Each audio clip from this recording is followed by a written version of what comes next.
hubo que rescatar los siglos de la vida. Entonces hubo que pelear al filo del machete. Entonces hubo que matar al filo del machete. 1000 batallas ganar al filo del machete. ¿Qué estamos dando hoy?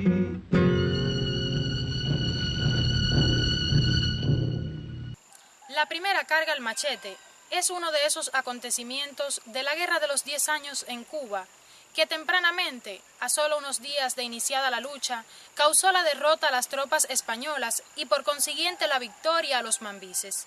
El hecho histórico ocurrido aquí, en Pino de Vaire, actualmente municipio de Contramaestre, consolidó la fortaleza y conocimiento militar del dominicano Máximo Gómez Báez, quien tras los sucesos es ascendido a mayor general. Pero aun cuando han pasado 149 años, la gesta se entreteje en dudas y confusiones que hoy esclareceremos en recorrido por el mismo lugar donde se desarrolló el histórico combate. Milagros, ¿cuáles son los antecedentes de la primera carga al machete? Bueno, hay que partir del 10 de octubre de 1868, día en que Carlos Manuel de Céspedes se alza en la de Majagua, le da la libertad a los esclavos y los invita a luchar por la independencia de Cuba. Pero dato curioso es que 3 días después del alzamiento, fuerzas de Donato Mármol que parten desde su finca Santa Teresa, atravesando montes, caminos extraviados, llegan hasta Jiguaní en horas de la mañana y toman a Jiguaní de sorpresa, convirtiéndose Jiguaní en el primer pueblo libre de Cuba. Allí dejan a Calixto García con un grupo de jiguaniceros y continúan hasta Vaire. Ese hecho se repite en Vaire.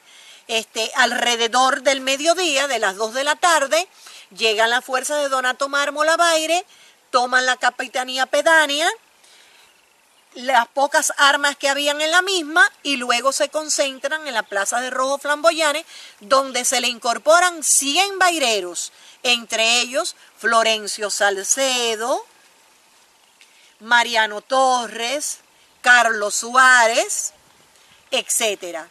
Y parten, retornan hacia Jiguaní, se incorporan otros hombres en Jiguaní y continúan hasta Santa Rita. Quiere decir que 3 días después del alzamiento de la de Majagua, el 13 de octubre, se liberan 3 pueblos. Jiguaní es el primer pueblo libre de Cuba en la guerra del 68, Vaire el segundo y Santa Rita el tercero. De ahí continúan para la finca Santa Teresa. Esas noticias inmediatamente llegaron a Santiago de Cuba y el gobernador de la región oriental toma medidas inmediatas. ¿Qué es lo que hace? Le ordena al coronel Demetrio Quirós que comande 700 hombres y avance hacia la zona de Bayamo. ¿Qué pasa? Que Quirós pasa alrededor el día 15 al 16 por Palma Soriano y le informan que en esta región hay unos 15.000 insurrectos. Él se alarma. Era imposible que en aquel tiempo, en tan poco tiempo, que era imposible que hubiese tantos insurrectos. Entonces, ante ese temor, él decide continuar, pasa por Venta de Casanova, allí los insurrectos que no tenían experiencia militar, le hacen una emboscada, pero los españoles logran exactamente pasar fácilmente y en horas de la noche del 18 de octubre de 1868, Quirós llega al centro de la plaza de Rojo Flamboyanes de Vaire para el descanso de sus tropas y allí se informa precisamente de todos estos hechos que han ocurrido en este territorio y decide permanecer en este lugar durante varios días para el reconocimiento del territorio. Efectivamente, Milagro. Algunas fuentes aclaran o señalan que los españoles acampan en Vaire únicamente para descansar, pero también existen pruebas, documentos, evidencias que demuestran que efectivamente ese era otro de los objetivos de los españoles. Bueno, sencillamente, los españoles permanecen inexplicablemente en Baire durante tanto tiempo para la recuperación, el descanso de sus tropas, para el reconocimiento militar de todo este territorio, porque ya saben que en un mismo día se han liberado 3 pueblos. Y es así como llega el 20 de octubre, es decir, 2 días después se libera la ciudad de Bayamo por las fuerzas Carlos Manuel de Céspedes y los hermanos Marcano. Y Quirós está en Baire. En horas de la noche, Quirós se entera de la liberación de Bayamo. Esto te está diciendo que los españoles no salieron de Santiago de Cuba para rescatar a Bayamo, sino para sofocar el movimiento insurreccional que había en la jurisdicción de Jiguaní. ¿Cuál es la orden que llega de Donato Mármol, la carta? Bueno, sencilla y llanamente hay que remontarse al día 26 de octubre, en que Donato Mármol está reunido con varios jiguaniceros en su casa de Jiguaní, y allí están tomando acuerdos para fortalecer la lucha. Es en ese momento cuando llega Máximo Gómez, con una carta firmada por Carlos Manuel de Céspedes, que le decía a Donato Mármol que lo aceptara por los conocimientos militares que tenía, con el grado de general. Entonces, cuando Donato Mármol lee aquel documento, él desconoce quién es Máximo Gómez, expresa: para mandones sobramos. Y entonces Gómez oye aquello, se aparta de la reunión, y entonces Toñico Milanés le dice, era el suegro de Donato Mármol, le dice: Mármol, cuando el compay Céspedes manda a este paisano es porque el hombre sabe de guerra, y nosotros de guerra no sabemos ni jota. Y entonces ahí Donato Mármol reflexiona y acepta a Máximo Gómez el día 28 a su fuerza. Recordemos que Máximo Gómez no era cubano, era dominicano. Exactamente, ahí es donde está el kit de las cosas. Y que tenía conocimientos militares. El día 28, sí, como no, el día 28 de octubre, Mármol le dice a Gómez que escoja 200 hombres para que los entrene y detenga la fuerza española que ya está detenida en Baire. Precisamente sobre eso, Milagros.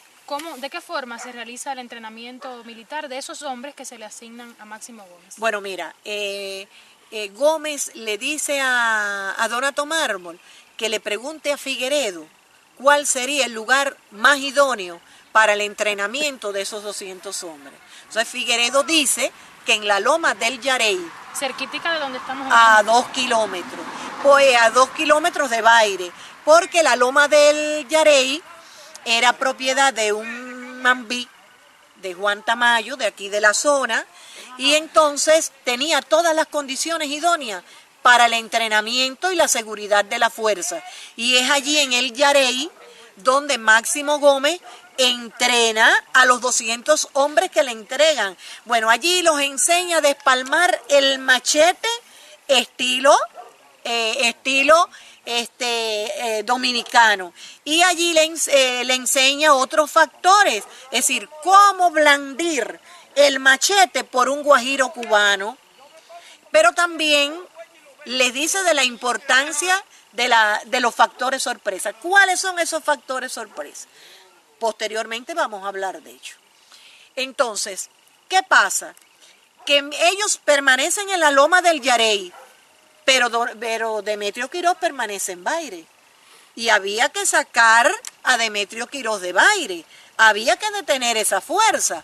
Y entonces es así como el 4 de noviembre, en horas de la mañana, las fuerzas de Máximo Gómez se dirigen hacia Baire, pero Gómez inteligentemente divide a esos 200 hombres en 3 embocadas. Una primera emboscada que situó aquí en este maravilloso lugar que se conoce por varios nombres: Venta del Pino, Pino de Baire, Nuestra Señora del Pino, Tienda del Pino. o Tienda del Pino, se conoce por esos 4 nombres, que era propiedad de don Rafael del Pino, un español que tenía un establecimiento en el lugar donde llegaban los transeúntes por el camino real de la isla, descansaban, comían, descansaban los caballos y luego continuaban el camino. Aquí Gómez ubica a 40 de sus mambíes y le dice que nadie se lance al camino hasta que yo en persona me lance y grite al machete. ¿Cuáles son las estrategias que utiliza Máximo Gómez? En primer lugar, el factor sorpresa. Las condiciones reales del camino, es decir, la emboscada. Sí, porque había mucha maleza. Había el lugar. El monte tupido, la emboscada, muchos árboles alrededor del camino real de la isla, el sao, la maleza, y los esconde, pero sobre todo arriba de los árboles, Entonces, la segunda emboscada la ubica en la segunda curva de la Salada y la tercera en la falda de la Loma del Yarey. ¿Cómo logra sacar a las tropas españolas de Baire? Perfectamente. Gómez se acerca con elementos de Donato Mármol al cementerio de Baire. Y desde allí hacen unos disparos, pero escoge a los únicos 5 jinetes que existían en esa fuerza de 200 hombres y que tenían armas, caballos. Esas armas eran revólver, pistola. Y le dice que cojan por la senda del arroyo de Cuica, que queda al sur de Baire, y que luego salieran al este y realizaran unos disparos por la espalda para poner en tensión a la fuerza de Demetrio Quirós. Entonces imagínate, cuando ellos sienten esos disparos, inmediatamente Demetrio Quirós le ordena a esos jinetes, a su fuerza, que persiguieran a los 5 jinetes fascinerosos para darle un escarmiento.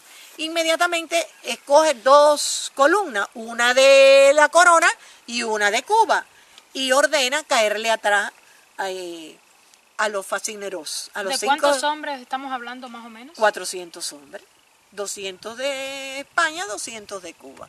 Y entonces, inmediatamente, ellos comienzan a perseguir a los jinetes, pero ya después que los jinetes se pierden en el camino, ellos se despreocupan y van por el camino real de la isla, ya prácticamente olvidados de ese hecho. Y es lo que aprovecha Máximo Gómez en este histórico lugar, esperar que estuvieran situados en el centro de la curva, y entonces cuando las fuerzas están bien centradas en la curva, se lanza Máximo Gómez al camino y grita al machete, de arriba de los árboles, de lado y lado del monte tupido, de la maleza del Sao, salen aquellos 40 mambises cubanos armados con machete, y fue desastrosa la acción para España, porque a pesar de que los cubanos estaban armados por machete, el arma española en aquel tiempo se cargaba por la boca, tardaba en cargarse por la boca, y mientras cargaban su fusil, el machete blandido por el guajiro cubano hizo destrozos,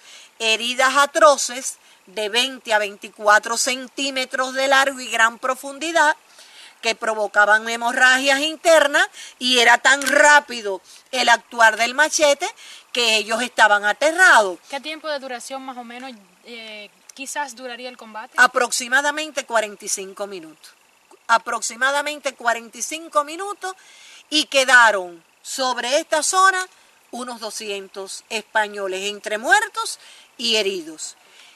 Inmediatamente los españoles retornan a Baire, heridos, maltrechos, y entonces Quirós toma medidas para rescatar a sus muertos y a sus heridos. Fueron trasladados hacia el patio de la primera iglesia católica que tuvo Baire, que quedaba en la esquina de la Plaza de Rojo Flamboyanes, y allí hubo que hacer fosas comunes para enterrar a esa gran cantidad de españoles que resultaron muertos ahí en el patio de la iglesia, y quedaron en la iglesia otros heridos para la atención de ellos, que se la dieron precisamente los filigreses. Y ¿Qué armas se ocuparían entonces ahí en ese un rico combate? botín de guerra. Se ocupó 2 pequeños cañoncitos, y gran cantidad de armas que le sirvieron de armas a las fuerzas mambisas. Es importante que tú me hagas esa pregunta, porque no hubo necesidad de ocupar la segunda ni tercera emboscada. Esto fue suficiente para demostrar las ansias de libertad que tenían los mambises cubanos. Quirós permanece en Baire hasta alrededor del día 8, en que se va con los heridos leves y el resto de su fuerza, y se establece en el fuerte de Ventas de Casanova.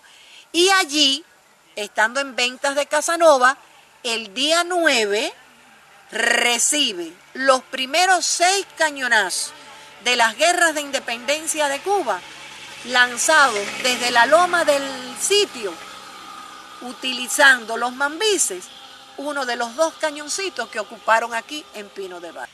Me preguntas que qué medios utilizaron los cubanos. Sencilla y llanamente, yo quiero aclarar, pues, que hay algunas versiones que hablan de una caballeriza. Las fuerzas de Gómez, esos 200 hombres que le fueron asignados, nada más tenían 5 caballos. Las armas que utilizaron aquí fueron las que utilizaron posteriormente. Pero la primera carga al machete se realizó en este histórico lugar a pie. A corta distancia. A corta distancia, porque los cubanos no tenían caballeriza. Empezaban en un proceso histórico desconocido para ellos, porque eran fundamentalmente campesinos independientes los que se incorporaron al Ejército Libertador. Y eso es importante que se sepa, eso es otro mérito, que la primera carga al machete fue a pie.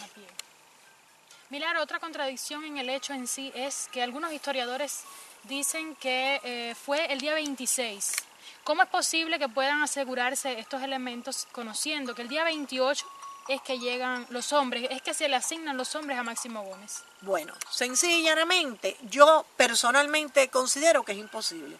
Hay versiones del día 26, pero mira, nuestros mambises, entre ellos incluyendo al mayor general Jesús Rabí, que participó en la primera carga al machete, junto con Calixto García, Florencio Salcedo, Paquito Borrero de Palma Soriano y otros destacadísimos jefes mambises, en sus experiencias transmitidas a sus hombres y a su familia, marcaron el 4 de noviembre.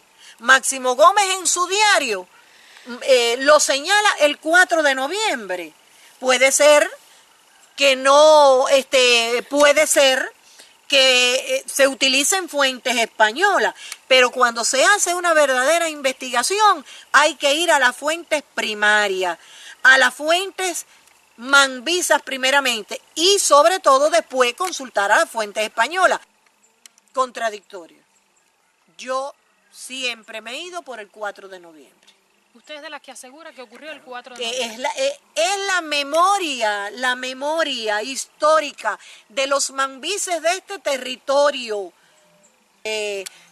Calixto García, Jesús Rabí, Florencio Salcedo, Juan Joaquín Urbina, Paquito Borrero, Hay versiones de que Quintín Banderas participó en la primera carga al machete. No lo tengo corroborado. Pero figuras extraordinarias del Ejército Libertador. Y entonces esa memoria histórica pasó a las posteriores generaciones, a la familia, y en el diario de Máximo Gómez aparece 4 de noviembre. Es posible que se hubiera registrado en el diario de Jesús Rabí, pero Jesús Rabí, en un acto de dolor, al terminar la guerra del 95, su diario lo echó en un pozo, en el pozo de su casa. No tenemos memoria de... No tenemos memoria histórica por parte de Rabí. Milagros, cuando ocurren los hechos luego de ya la victoria, Céspedes viene a Baire. ¿Qué sucede aquí? Bueno, sencillamente fue contundente la primera carga al machete, inmediatamente se conoció en toda la región oriental, e incluso en La Habana, a través de comunicaciones enviadas por el gobernador de Santiago de Cuba. Y inmediatamente Céspedes, al enterarse de esa resonante victoria, el día 18 de noviembre, junto con José Joaquín Palma, el poeta de la guerra del 68, vienen hasta Baire, se concentran en la Plaza de Rojos Flamboyanes, con un grupo de manzanilleros y de bayameses, y allí Céspedes lo felicitó a los mambises de este territorio, que eran campesinos independientes sin ninguna experiencia militar, por las acciones realizadas en Pino de Baire. Y después que Céspedes felicitó a todos ellos, pues José Joaquín Palma compuso versos de profundo contenido patriótico, todo relacionado con la primera carga al machete. Aquí se inscribe una de las más formidables batallas libradas contra el colonialismo español, que sumó al machete como arma de guerra efectiva y de fácil adquisición, además de notablemente temida por los españoles cuando escuchaban cargar al machete. Entonces hubo que pelear al filo del machete. Entonces hubo que matar al filo del machete. 1000 batallas ganar al filo del machete. ¿Qué estamos dando hoy?